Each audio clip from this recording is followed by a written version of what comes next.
Este é o estudo de número 7, Salomão, homem de oração objetiva, do pastor John D. Barnett, baseado no texto de 2 Crônicas, capítulos 6 e 7. Olá, meu irmão, minha irmã, estamos aqui mais uma vez, agora já na aula de número 7, a nossa 7ª lição aí, essa lição muito especial que Deus tem para nós, Salomão, homem de oração objetiva. Lembre que as nossas lições são extraídas aqui desta revista, Gente de Oração, da editora Cristã Evangélica, e você que quer adquirir a revista, pode ficar à vontade, entra aí na internet, entra na página da editora, adquira sua revista para você acompanhar mais de perto as lições, fazer as leituras diárias. É muito importante você estar acompanhando dessa forma, aprendendo com todas essas lições que nós temos visto aqui sobre essa gente de oração que a Bíblia nos traz, né? E é muito interessante, algo que a gente precisa observar na vida de oração desses homens, o que havia de primordial na vida de oração deles. Primeiro, é claro, a humildade, né? A sujeição a Deus, ao poderio de Deus, mas também a intercessão. Hoje nós vamos estudar sobre Salomão, esse grande rei sobre Israel, que construiu o templo do Senhor em Jerusalém. A gente vai ver um pouquinho disso na leitura bíblica que a gente vai observar. E lembre-se, ele era um homem que intercedia pelo povo, pela família, pelas coisas de Deus, pelo povo de Deus naquele tempo. E nós também precisamos ser homens e mulheres de intercessão do tempo de hoje. Vamos juntos nessa caminhada aí e Deus vai nos abençoar. O rei ficou em pé na plataforma e depois ajoelhou-se diante de toda a Assembleia de Israel, levantou as mãos para o céu e orou. Senhor, Deus de Israel, não há Deus como tu nos céus e na terra. Tu que guardas a tua aliança de amor com os teus servos que, de todo o coração, andam segundo a tua vontade. Cumpriste a tua promessa a teu servo Davi, meu pai. Com tua boca a fizeste e com tua mão a cumpriste conforme hoje se vê. Agora, Senhor Deus de Israel, cumpre a outra promessa que fizeste a teu servo Davi, meu pai, quando disseste, você nunca deixará de ter diante de mim o descendente que se assente no trono de Israel, se tão somente os teus descendentes tiverem o cuidado de em tudo andar segundo a minha lei, como você tem feito. Agora, ó Senhor, Deus de Israel, que se confirme a palavra que falaste a teu servo Davi. Mas será possível que Deus habite na terra com os homens? Os céus, mesmo os mais altos céus, não podem conter-te, muito menos este templo que construí. Ainda assim, atende à oração de teu servo e ao seu pedido de misericórdia. Ó Senhor, meu Deus, ouve o clamor e a oração que teu servo faz hoje na tua presença. Estejam os teus olhos voltados dia e noite para este templo, lugar do qual disseste que nele porias o teu nome, para que ouças a oração que o teu servo fizer voltado para este lugar. Ouve as súplicas do teu servo e de Israel, o teu povo, quando orarem voltados para este lugar. Ouve desde os céus, lugar da tua habitação, e quando ouvirdes, dá-lhes o teu perdão.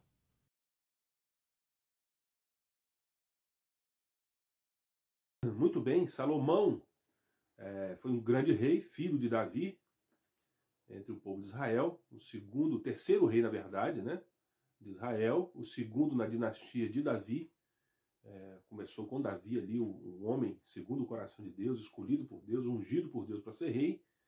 A história bíblica vai nos dizer que Davi sentiu no coração o desejo de construir um templo para Deus. Ele estava preocupado porque ele já havia construído para si uma casa, um palácio, e ele ficou observando que a arca do Senhor, ou seja, aquilo que representava a presença de Deus no meio do povo, ainda habitava em tenda, ainda era no tabernáculo.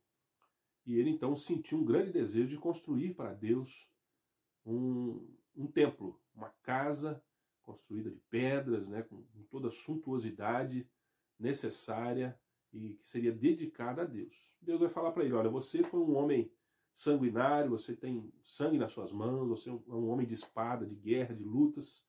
Essa honra não será dada a você, mas será dada aos seus filhos, ou ao seu filho, né?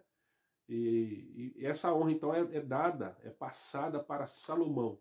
Não que Salomão seja esse filho, esse herdeiro de Davi, que seria aquele que edificaria o templo. A gente sabe, historicamente, que a Bíblia nos mostra que esse grande descendente de Davi, que ergueria um templo para Deus, no qual Deus seria verdadeiramente adorado, esse alguém é Jesus, que constrói em nossos corações a casa, a habitação de Deus.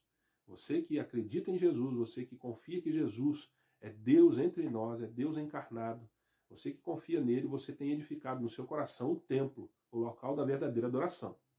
Mas Salomão, que foi um descendente de Davi, seu filho, ele sentiu então que era a vez dele agora construir o templo. Davi havia preparado todas as coisas, a madeira, o tesouro, todo o material que era necessário para a construção do templo já estava à disposição, pelo menos para começar a obra.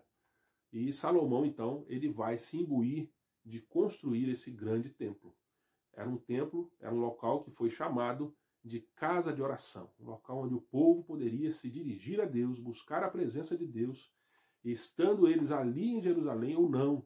Né? O texto vai dizer, a oração de Salomão vai nos mostrar isso, que onde o povo estivesse, se voltasse para aquele lugar e clamasse ao Senhor, Deus os ouviria nos céus.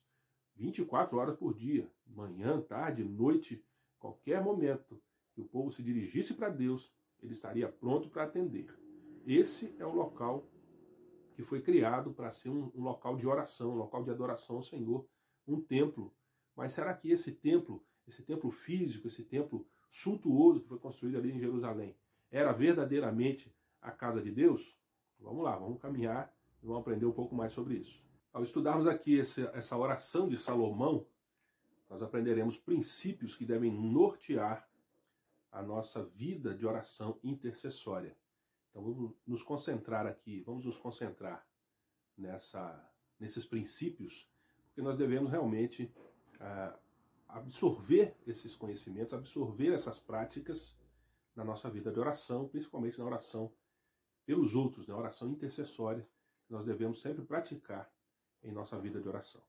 A gente tem aprendido que desde lá, dos primeiros passos com Deus, a oração, a vida de oração é um diálogo, é uma conversa entre aquele que ora, aquele que fala, aquele que está se apresentando diante de Deus, que é soberano, aquele que está humildemente se achegando ao Criador de todas as coisas. Essa pessoa, ela tem algumas características. Essa pessoa é Salomão aqui na oração que nós acabamos de ver na nossa lição. Essa pessoa é você, quando você se achega a Deus, quando você se aproxima do Senhor. Então o tópico 1 da lição de hoje vai falar sobre a pessoa que ora. Ele, o ponto 1, ele é Salomão, um pastor. A pessoa que ora, ela precisa ter essa característica de olhar para os outros, olhar para as pessoas. Você quer interceder, você precisa conhecer, você precisa amar, você precisa se aproximar das pessoas. Ainda que distante delas fisicamente, você precisa ter algum conhecimento sobre quem você está orando, por quem, qual é a característica dessa pessoa, o que ela precisa na sua oração, o que você precisa interceder pela vida dela, se ela está num momento de alegria, de felicidade, você vai se alegrar com ela, se ela está num momento de tristeza, você vai chorar com ela, se ela está vivendo uma vida de pecado, de distanciamento de Deus, você precisa interceder e colocar os pecados dela diante do Senhor. Entre as características daquele que ora, ele é um pastor, antes de tudo. Aquele que é um verdadeiro líder deve demonstrar esse coração pastoral nas suas orações a favor do seu povo. O ponto 2 vai dizer que ele é Salomão, um intercessor, ou seja, aquele que se coloca entre as pessoas, entre o povo, entre alguém que necessita da graça e da misericórdia do Senhor e Deus. Você é aquele que se coloca entre a pessoa e Deus. Você é aquele que está trazendo as causas de alguém diante do Senhor, mesmo que essa pessoa não lhe peça para fazer isso. Mesmo que ela não esteja ali, ora por mim, esse assunto ou aquele assunto. Não, às vezes você sabe, você conhece algo da vida de alguém e você quer interceder por essa pessoa. Você vai se aproximar de Deus por ela, como um intercessor. E tenha a convicção, Deus vai ouvir a sua oração. O ponto 3 vai dizer que ele também é Salomão, um teólogo. E o que é ser um teólogo aqui nesse contexto? Não é no contexto de hoje que muita gente fala assim, fulano de tal é teólogo, né? Que entrou para uma faculdade, para um seminário, fez teologia, aprendeu 1001 coisas diferentes a respeito de Deus, das escrituras, das técnicas. Não é esse tipo de teólogo que está dizendo aqui, mas sim do tipo de teólogo que todos nós precisamos ser.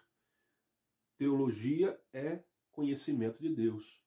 Teologar é estudar sobre Deus, conhecer mais profundamente Deus a cada dia. Você precisa conhecer do Senhor. Salomão, ele tinha conhecimentos de Deus, conhecimentos que ele adquiriu, primeiro através de seu pai, Davi, que era um sumo conhecedor de Deus, das características de Deus, mas principalmente ele sabia que era Deus quem o conhecia perfeitamente. Nós também sabemos muitas coisas sobre Deus e precisamos expor essas coisas para que as pessoas entendam a qual Deus nós servimos, para que as pessoas entendam a qual Deus elas podem também servir, podem se debruçar diante dele em oração, em sujeição, porque esse Deus está acima de todas as coisas. Salomão entendia que Deus era grandioso, aquele templo que ele estava construindo, que estava dedicando naquele momento, não era suficiente para conter Deus. Nem os céus, ele vai dizer isso, nem os céus são suficientes para contê-lo. Quanto mais esse templo que eu construí. Nós sabemos disso, isso é um tipo de teologia, um conhecimento que você tem de Deus. Ele sabia que Deus era poderoso para atender às suas orações. Ele sabia que Deus responderia às orações, porque Deus era bondoso, era misericordioso. Esses conhecimentos de Deus nós precisamos exercitar na nossa vida e passar para aquelas pessoas que estão ao nosso redor e são alvos da nossa oração intercessória. Salomão então se torna um exemplo a ser seguido. Um exemplo de homem que se dedicava à oração e principalmente a orar pelo seu povo. Inclusive era por isso que ele estava ali. Aquele posto de rei, de soberano da nação, também era um posto de intercessão, de alguém que poderia se colocar no lugar do povo, interceder pelo povo. Assim também é a vida e a posição da igreja hoje no meio da sociedade. Nós somos aqueles que precisamos interceder pelo povo onde estamos inseridos. Embora nós saibamos que a maioria do povo muitas vezes não está nem aí para Deus, está virando as costas para Deus, vive no pecado, vive nas agruras dessa vida, sofrendo todas as mazelas que o mundo pode oferecer. Mas nós somos aqueles que podemos fazer a diferença orando, amando e intercedendo por essas pessoas que estão ao nosso redor. Pense sempre nisso. Ouvi sua oração e escolhi este lugar para mim como um templo para sacrifícios. Se eu fechar o céu para que não chova, ou mandar que os gafanhotos devorem o país, ou sobre o meu povo enviar uma praga, se o meu povo, que se chama pelo meu nome, se humilhar e orar, buscar a minha face e se afastar dos seus maus caminhos, dos céus eu o ouvirei, perdoarei o seu pecado e curarei a sua terra. Do outro lado dessa mão dupla da vida de oração, dessa mão dupla desse diálogo, está o Deus que ouve. De um lado, aquele que ora, Salomão, eu e você. Do outro lado, o Deus que ouve. O mesmo Deus de Salomão que ouvia as suas orações, o mesmo Deus que ouve a minha, ouve também a sua oração. E ele é um Deus poderoso. Olha o que diz aqui o primeiro tópico do tópico 2, na verdade. O primeiro ponto diz: Deus é o Deus que cumpre. Ele é o Deus que cumpre as suas promessas, ele é o Deus que cumpre a sua palavra. E quando nós nos achegamos a Ele, diante das suas verdades bíblicas, né, na consciência de que aquilo que estamos pedindo, aquilo pelo que estamos intercedendo, está em conformidade com a sua palavra, podemos ter a convicção de que Ele vai cumprir a sua vontade na nossa vida. Outra compreensão que nós precisamos ter, aqui no ponto 2, é que esse Deus é santo. Nosso Deus é santo. Precisamos nos achegar a Ele com toda a reverência que essa santidade exige. Nós não podemos nos aproximar de Deus tratando Ele de qualquer maneira ou agindo como se Ele fosse um coleguinha de escola, um amigo do dia a dia, do nosso cotidiano. Ele é nosso amigo sim, mas Ele é Deus e Ele é santo. Nós precisamos ter essa consciência. Outro ponto diz que Deus é transcendente. Deus está além, muito além de tudo aquilo que nós possamos imaginar, humanamente falando, que poderia suportar Deus. O próprio Salomão vai narrar aqui dizendo que compreendia que aquele templo que ele havia construído não era suficiente. Nem mesmo os céus eram suficientes para conter Deus. Deus está muito além daquilo que nós possamos imaginar. Ele transcende a qualquer ideia, qualquer padrão humano de nossas vidas que a gente possa imaginar de Deus. Ele está muito acima de tudo isso. E por isso mesmo, toda reverência, toda devoção, toda dedicação, toda honra deve ser dada a Ele, porque Ele é poderoso e infinitamente mais do que aquilo que a gente possa imaginar. Esse é o nosso Deus. O ponto 4 diz: Deus é condescendente. Apesar de toda a sua grandeza, apesar de toda a sua majestade, apesar de tudo aquilo que ele é, ele ainda assim escolhe olhar para nós. O texto vai dizer, olha atentamente para as orações que são feitas nesse lugar. Deus está atento, meu querido, a você, a mim, a Salomão. Salomão já morreu há quantos milênios atrás, né? Nós já estamos aqui passando também por essa vida, daqui a pouco a gente vai embora, o tempo vai passar, seremos esquecidos provavelmente por muitas pessoas.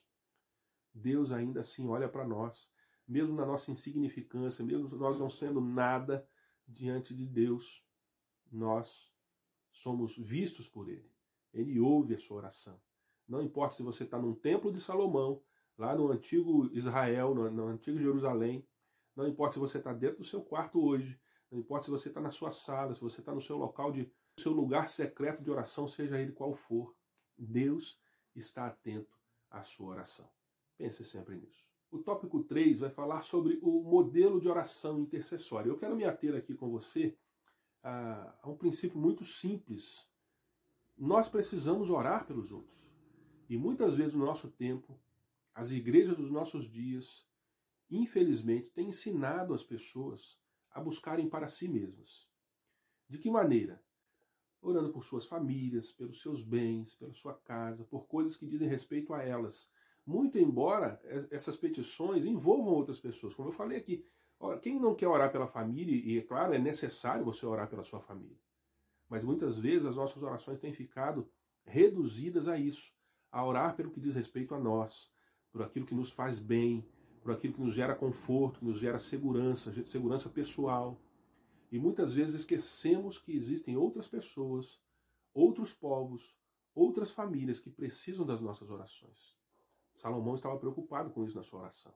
Ele resolveu orar pelo povo, por aquele tão grande povo que era difícil de governar. Ele já sabia disso desde o tempo dos antigos. Ele já havia visto isso escrito nas Escrituras. E ele já percebeu também no tempo do seu pai que não era fácil governar. Seu pai enfrentou muitas lutas, muitas oposições. Ele intercede por todos eles. Ele intercede pelos estrangeiros que poderiam buscar a Deus naquele lugar, ou de onde estivessem, clamassem a Deus em direção àquele lugar. Salomão estava preocupado com essas pessoas. Muitas dessas pessoas provavelmente eram inimigos. Muitas das pessoas pelas quais você vai orar provavelmente não te querem bem. Provavelmente você nem conhece, mas Deus diz a você que você precisa interceder para que Deus faça algo na vida dessas pessoas, transforme seus corações.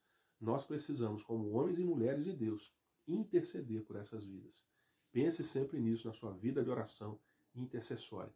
Comece as suas orações, experimente fazer isso. Comece as suas orações orando pelos mais distantes, por aqueles que estão mais distantes de você, que você não conhece, por povos que estão em outros continentes, e depois você vem chegando para perto. E aí você vai conseguir orar por todas as pessoas e por tudo aquilo que você precisa orar.